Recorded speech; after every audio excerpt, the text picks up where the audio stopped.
Man, lipat mo nga yung TV. Hindi ililipat.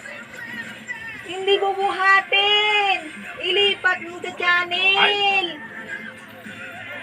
Ganun ba? Kala ko ililipat. Ililipat ko sana sa kabila. Ilipat mo sa channel. Oh, nasira na tuloy. Ayusin mo yung kanya. Wala na, tuloy. Kapatid. Hindi mo piniliwanag sa akin kung sa lilipat. Wala na. Naging guhit na.